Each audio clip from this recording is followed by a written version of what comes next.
Welcome everybody to a lovely spring day near Johannesburg. Actually, no wait. As it happens, today is the coldest day we've had this year so far, so it's probably going to be the coldest day of the year. Yeah, it's spring. Now, upon average, winter's colder in Johannesburg, but the coldest day of the year, and I keep telling people this, in Johannesburg is either in autumn or spring. And it's spring now, so yeah, it's cold.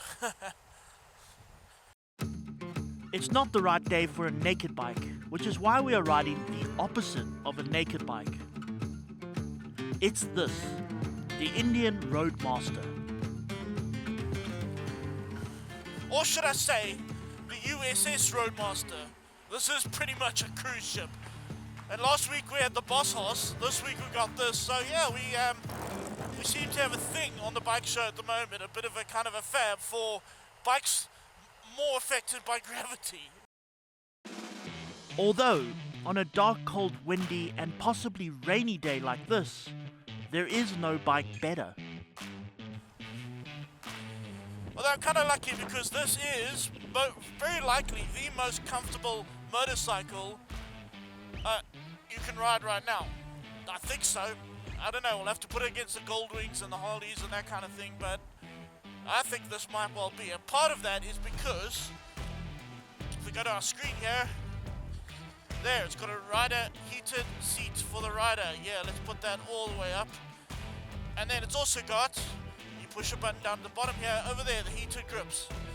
Oh, there we go, yeah, all the way up. Now my tush and my hands are all nice and toasty. Also, the screen works pretty well. It's a little bit breezy, but I'm not getting hit with sort of hard winds. Ultimately, there's a giant shield in front of the rider, completely blocking out all sorts of weather and whatever else.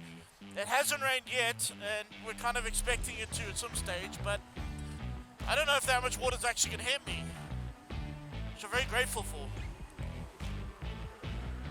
The screen works well.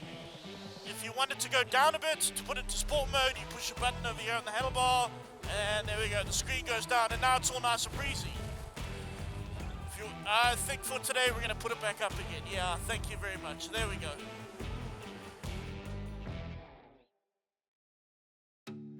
As you have probably worked out, the Roadmaster is a touring bike. More so, it is Indian's flagship touring bike, the very top of what is already a very eloquent and classy range of motorcycles. And for that honor, you will pay 750,000 Rand, or at least 3 kidneys, whichever comes first. However, you do get a lot of motorcycle for that much money. It weighs 412 kilograms, putting it within reach of the heaviest motorcycle we have ever ridden, which was incidentally last week with the Boss Hoss. Whereas that giant motor with 2 wheels was terrifying at anything below 30 kilometers per hour, the Roadmaster has a much more balanced approach to gravity. The handling, this is not going to win. It's not going to win any awards for going around corners, certainly not. But it's very well balanced motorcycle. This, like for example, when you're filming motorcycles, you have to make a lot of U-turns. You go U-turn, pass camera, U-turn, and this does that well. It doesn't. You don't feel intimidated by it, which is surprising. And it's stable and it's solid, even at speed. It feels really good, and it goes around corners. It's not fast, but it doesn't get out of control. I really like this bike. Powering this vast volume of ironmongery is a suitably big motor, an oil-cooled 1890cc V-twin that steams out a vast 171 Nm of torque. We would mention power, but when you get to locomotive levels like this, it hardly matters. In fact, the torque isn't even the most important aspect either. This motor rumbles. So it's a bit of a kind of a compromise here. They want a motor that's got life, that's got, some character to it, but they also want it to be comfortable, and those generally don't work together. But they've done it well. They've done it very well. There is a kind of, the word rumble works well. You open the throttle, it's not fast, but it's torquey. It definitely does pull, and you feel it coming alive. You can feel it kind of going, definitely you can feel something. but it's not wobbling the bars, it's not going to become annoying, it's not going to become useless. In fact, it's just right. More so, should you wish to tackle traffic with this machine, the rear cylinder will shut off, saving fuel, wear and tear, and boiling your eggs, so to speak. Of course, with class and sophistication comes toys. We've already mentioned the screen and the essential hand and butt warmers. But this bike also has such amenities as ABS, cruise control, a 200-watt sound system that connects to Apple CarPlay, and a TFT touchscreen to make everything work. There's a million stuff to play with on this touchscreen. Here you got your kind of everything screen over here. There we go, there's some navigations. If I had my phone connected, I would make phone calls. If I had my phone connected, I'd be playing a whole lot of sound on these giant speakers. But I'd rather talk to you right now. Let's see, there we go. Look at all this fun stuff. I like that, the rangeometer. And it's not an average speed. Plus there's a compass over there for, if you get lost at sea. Very, very nice. And then there's the luggage space for two. The two side panniers open from the top, which is a better arrangement because when they open from the side, all your stuff falls out. The top box is also beautifully lined and everything is waterproof.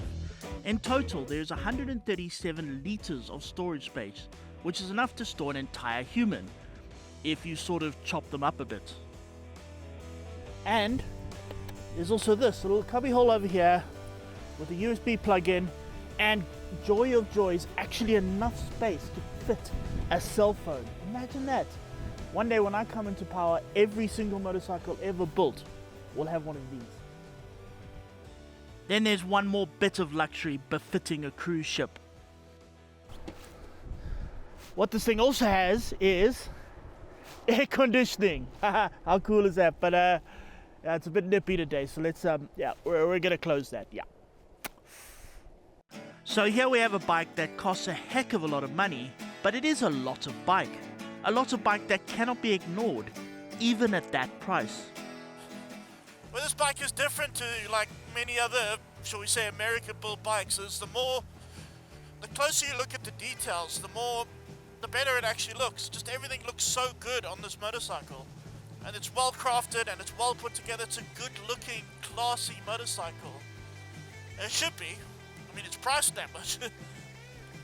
I'm going to admit something now. If I were to go from Johannesburg to Cape Town, I mean, not like 3 days meandering. I mean, I needed to get to Cape Town by land transport. I'm not sure I would take a motorbike.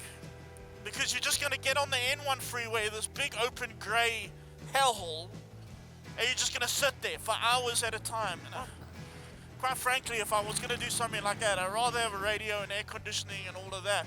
I mean, bikes are for me, it's for joy. It's for absolute joy. And even on a motorbike, a big grey freeway is not going to make it better. But you know, in a car at least you're comfortable. Whereas, on the other hand, I would do it on something like this. It's like I actually kind of feel like getting on a big open grey slab of concrete and spending hours and hours and hours traveling. I would have the radio blaring. I'd have all these toys to look at. I'd be nice and comfortable. I'd be happy. And I would do it on a bike like this. This bike makes you want to spend hours and hours with it. And I would really look forward to that. Maybe I should go to Cape Town quickly. Yeah, let's go. Haha.